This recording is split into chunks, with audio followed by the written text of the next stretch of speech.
Hello everyone. दोस्तों, कई बार आपने एक शब्द सुना होगा, सुल्तान मोहम्मद गोरी। आपने एक और शब्द सुना होगा, सुल्तान अलाउद्दीन खिलजी। लेकिन जब आप दूसरी तरफ सुनते हैं तो आपको एक और शब्द मिलता है, बादशाह अकबर, बादशाह बाबर, बादशाह शाहजहां। तो जब ये वर्ड आते हैं तो क्या कभी आपके मन में ये क्वेश्चन आया कि आखिर सुल्तान और बादशाह, इन दोनों शब्दों में क्या अंतर है, और आखिर इनमें कोई अंतर है भी या फिर कोई अंतर नहीं? तो आइए आज हम इसी के बारे में बात करने वाले हैं।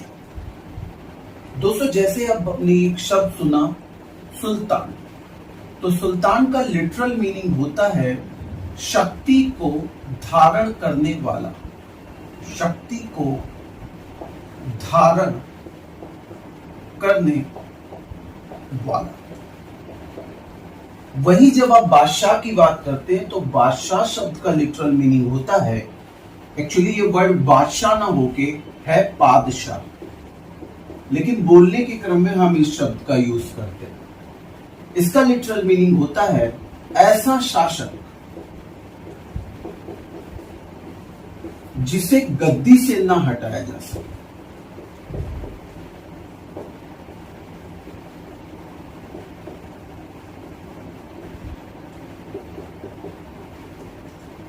तो बात आती है कि सुल्तान जब हम किसी को कहते हैं, किसी रूलर को, या जब बादशाह कहते हैं, तो दोनों में बेसिक डिफरेंस क्या होता है?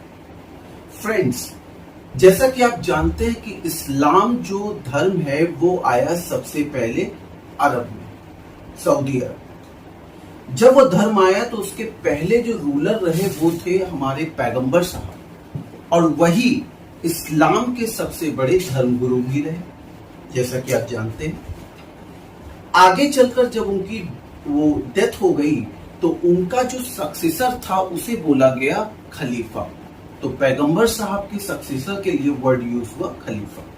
आप सभी जानते हो इस्लाम में एक धर्म, एक राज्य, एक हॉली बुक का कॉन्सेप्ट है, एक पवित्र ग्रंथ का कॉन्सेप्ट है। तो आगे चलकर खलीफा जो सऊदी अरब में मक्का मदीना से जो शुरुआत की थी पैगंबर साहब ने, उसको आगे बढ़ाते हुए उन्होंने एक बड़ी टेरिटरी पे कब्जा कर लिया। वो चाहे अरब क्षेत्र हो या फिर सीरिया हो, ईरान हो, इराक हो, एक बड़े क्षेत्र पे इस्लाम का प्रसार हो गया।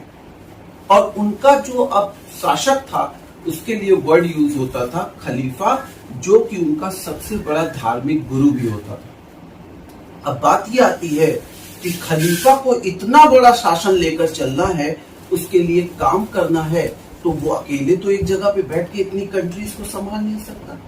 तो उसने प्रोविंशियल गवर्नर, मतलब प्रांतीय गवर्नर्स को नियुक्त कर दिया।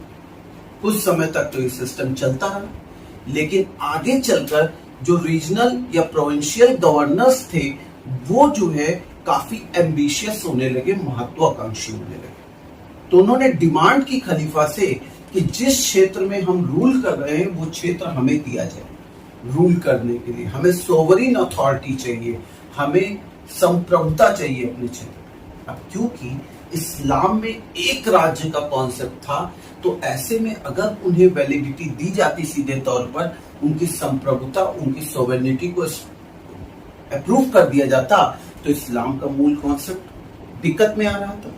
तो खलीफा ने एक व्यवहारिक बुद्धि, मतलब कह सकते हो एक अच्छा डिसीजन लेते हुए उन गवर्नर से कहा कि आप जिन क्षेत्र पे अपना कंट्रोल बनाए हुए हो, आप वहां पे रूल करो, हम वहां पे बिल्कुल भी इंटरवीन नहीं करेंगे, लेकिन सिंबॉलिकली या औपचारिक रूप से आप हमारी जो लीडरशिप है उसे स्वीकार करो। तो गवर्नर्स ने कहा इट्स ओके, और इसी के साथ अब खलीफा उनको शासन करने की छतरी देने लगा या खिल्लत देने लगा, और जिस क्षेत्र पे उनका शासन था वहां पर वो रूल करने लगे।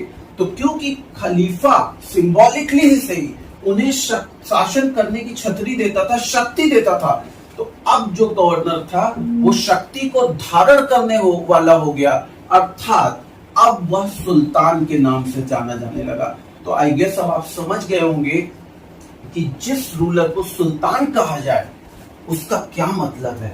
उसका मतलब शक्ति धारण करने वाला। तो अब बात आती है आखिर वो शक्ति दे कौन रहा है उसे? खलीफा। अब बात आती है कि सच में वो उस पर कंट्रोल रखता था? नहीं, सिंबॉलिकली, क्योंकि वैसे मैंने बताया कि वो तो वैसे भी कंट्रोल से बाहर जाता। अब उसको मैनेज करने के लिए चीज की। तो जब हम किसी को सुल्तान कहते हैं तो सुल्तान शक्ति धारण करने वाला, कहीं ना कहीं ये दिखाता है कि इसके ऊपर कौन है?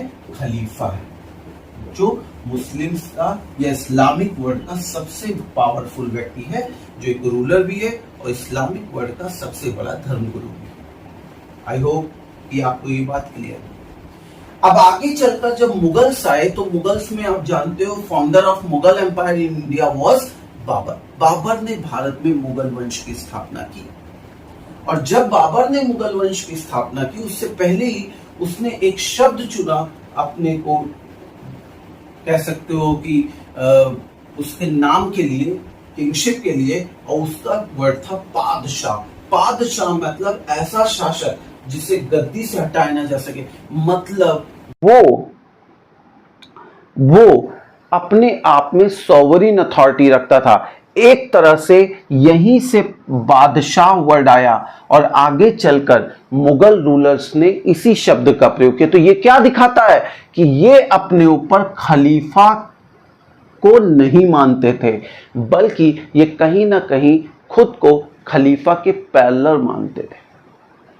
तो इस तरह से अगर हम देखें तो हमें ये बात समझ में आ जाती है कि इन दोनों वर्ड्स में क्या बेसिक डिफरेंस है। और यही एक कारण है कि कोई मुगल एम्परर कभी मक्का मदीने की यात्रा उसने नहीं की। क्यों? क्योंकि उस समय मक्का मदीना जो कंट्रोल में आता था वो तुर्की के शासक के कंट्रोल में आता था, और वह खुद उसने टाइटल ले रखा था इस्लामिक वर्ल्ड के खलीफा की। तो अगर ये वहाँ जाते तो ऐसे में कहीं ना कहीं जो इनका एक मान्यता है, इनकी जो सोच है, इनकी जो समझ है, वो क्लैश करती किसके साथ? इस्लामिक वर्ल्ड के जो खलीफा या तुर्की के सुल्तान थे उनके साथ। यही कारण है।